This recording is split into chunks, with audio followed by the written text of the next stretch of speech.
Salute radioascoltatori di Radio Roma Capitale, è arrivato il momento di aprire il nostro consueto spazio riservato alla rubrica Medicina Regione Lazio, onorata di farlo insieme al dottor Marco Cosimi, chirurgo nonché dirigente del Dipartimento di Chirurgia Generale dell'ospedale Sant'Eugenio di Roma, ASL Roma 2, è in collegamento telefonico con noi, lo saluto, salve dottore.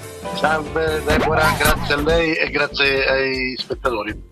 Grazie dottore, per noi è un onore poterla ricevere qui ai nostri microfoni di live social per affrontare insieme anche quella che è un'altra tematica appunto, che sarà nello specifico come curare le emorroidi senza intervento chirurgico. Saranno tante le informazioni che questa sera il dottor Marco Cosimi ci darà in merito. Però dottore, naturalmente la prima domanda sorge spontanea, quindi nel chiederle cosa sono le emorroidi.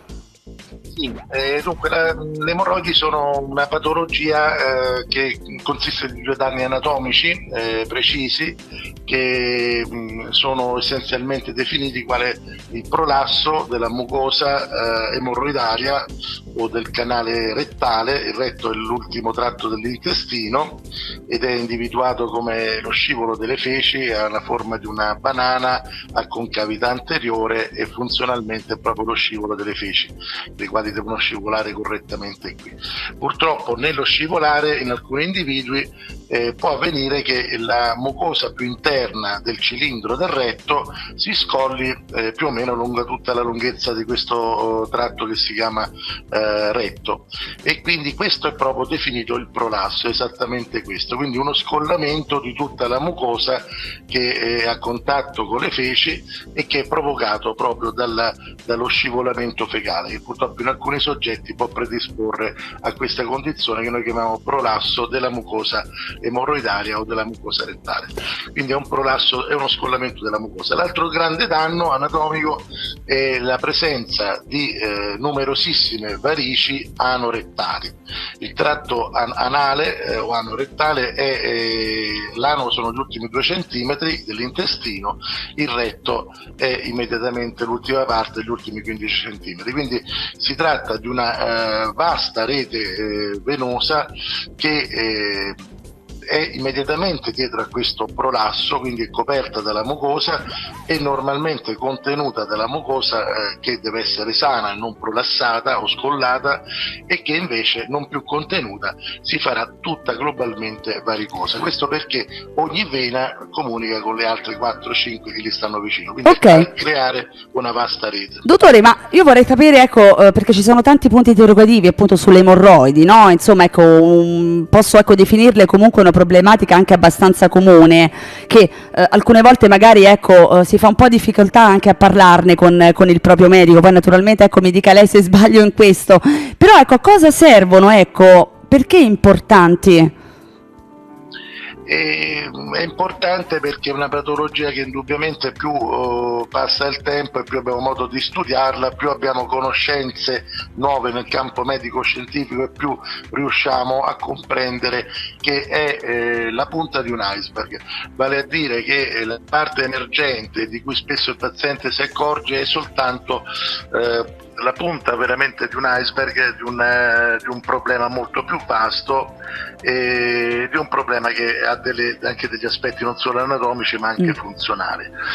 Cosa vuol dire questo? Vuol dire che noi da oltre 15 anni in medicina sappiamo che a quel danno vascolare di cui parlavamo prima è associato un danno di quello che è la parete vascolare venosa. Questa parete vascolare venosa non è considerata più modernamente dagli studi attuali della medicina moderna come una struttura inerte che serve soltanto da contenitore per il sangue, ma è una struttura molto nobile nelle sue funzioni perché è un organo endocrino complesso, in grado di produrre oltre 30 mediatori chimici, tra cui degli ormoni veri e propri, delle proteine che noi diciamo autocrine, cioè per automantenere sana la parete venosa stessa e difenderla, per esempio, per dirne una, dalle comuni tromboflebiti, quindi dall'aggregazione di quelle cellule chiamate piastrine che possono formare i trombi, ma anche da un gas, non ultimo, un gas prodotto quindi dalla parete venosa se è sana, un gas importantissimo per le sue funzioni, ma basta che queste pareti venose si facciano varicose che il problema si crea e non viene più prodotto questo gas prezioso che noi chiamiamo ossido nitrico. Bene, dottore, quindi diciamo questo, ecco, diciamo, l'argomento, diciamo, grazie a questa nostra intervista, ecco, capiremo appunto anche come intervenire, no? O meglio, ecco, una metodica innovativa ci presenterà, o meglio, ecco, appunto, poter curare le emorroidi senza intervento chirurgico, ok? Mi penso che sia, ecco, una delle prime problematiche, no? Che faccia un attimino, ecco, spaventare o impaurire.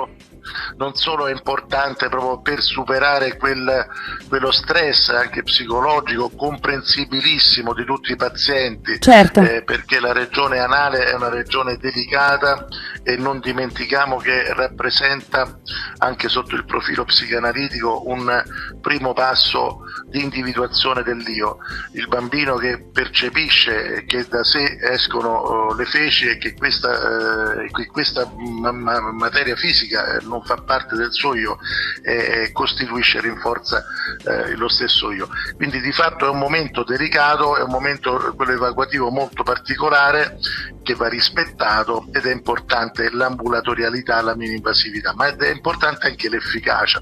Come chirurgo devo lamentare che le proposte chirurgiche attuali sono molteplici, ma purtroppo ampiamente inefficaci, ampiamente sotto il profilo della correzione di quei 2 danni che dicevo prima. Cioè di fatto il prolasso è uno scollamento e ovviamente noi con la chirurgia abbiamo alcune difficoltà a riparare uno scollamento, dovremmo poterlo rincollare. Figurativamente voglio fare un esempio per farmi capire dagli spettatori. Se noi immaginiamo una carta da parati scollata su tutta la parete, dobbiamo comprendere che se vogliamo riparare questo danno dobbiamo poterla rincollare su tutta la parete. Certo. Questo purtroppo chirurgicamente non lo possiamo fare, quindi le metodologie di correzione del prolasso mucoso emorroidario sono delle terapie in cui con dei punti noi cerchiamo di sottendere o tagliare e accorciare questa mucosa scollata. Bene. Però comunque lo scollamento c'è. Mi sorge spontanea la domanda, dolore, è un intervento doloroso? Sicuramente saranno molte anche, insomma, i radioascoltatori che se lo staranno ponendo. Certo. il primo dubbio, la prima paura. L'intervento non è affatto doloroso, non viene affatto percepito, il paziente può sentire toccare come per una supposta, perché si va su dei punti dove non ci sono fibre ergogene e si lavora quindi dove non c'è una sensibilità dolorifica, quindi fantastico. Questo è importante. L'altro danno che dobbiamo invece poter riparare unitamente al prolasso è la presenza di varici venose, quindi queste varici venose purtroppo noi abbiamo difficoltà con tutte le tecniche chirurgiche a riportarle alle dimensioni di vene normali. Dobbiamo quindi per forza intraprendere, se vogliamo questo, una strada che ha un carattere staminale. Staminale vuol dire in questo caso utilizzare la liberazione e stimolare, questo è il lavoro della procedura, stimolare la liberazione locale dei fattori del crescimento cellulare del paziente, quelle preziose proteine che servono a riparare il danno dei nostri tessuti e che riconoscono il danno endoteliale, il danno vascolare e il danno del prolasso. Bene, questa tecnica, dottore ambulatoriale, risolve definitivamente il problema? Sì, risolve definitivamente il problema, occorrono purtroppo più sedute perché con un'unica seduta non riusciamo a tutt'oggi ad avere una risposta che sia la guarigione stabile totale. Per ottenere questo bisogna avere 4-5 stimoli che distanziati di 3 settimane mediamente l'uno dall'altro ottimizzeranno il danno e faranno scomparire tutti i problemi anatomici di cui parlavo prima. Bene, prima di concludere, dottore, ecco anche una mia curiosità, cos'è che l'ha spinta appunto a mettere, ecco, appunto questa tecnica ambulatoriale? Insomma, una curiosità. Diciamo effettivamente l'affacciarsi problematiche, complicazioni e troppe recidive chirurgiche rispetto a quelli che sono i trattamenti attuali. Quindi ho concepito questa metodologia circa 15 anni fa proprio per dare una risposta a quei pazienti che sono delusi anche dalle tecniche chirurgiche di correzione del prolasso e altre, e che effettivamente poi ci pensano 2 volte, 3 volte, perché finire sotto i ferri non è simpatico, certo, e poi non si ha una certa garanzia. Bene, questo le fa onore, appunto si è messo dalla parte del paziente, questo veramente è un grande, le fa onore come medico. Quindi io invito naturalmente anche chi avrà possibilità di rivedere questa nostra intervista fatta con il dottor Marco Cosimi, ricordo dirigente del Dipartimento di Chirurgia Generale dell'ospedale Sant'Eugenio di Roma, ASL Roma 2, anche a seguirlo sul canale YouTube, dottor Marco Cosimi proctologo. Meglio ancora visitiamo il sito internet www.marcocosimi.it. Possiamo metterci in contatto con il dottor Marco Cosimi tramite WhatsApp al recapito 366 9905 005. Lo ripeto, 366 9905 005. Tutto corretto, dottore?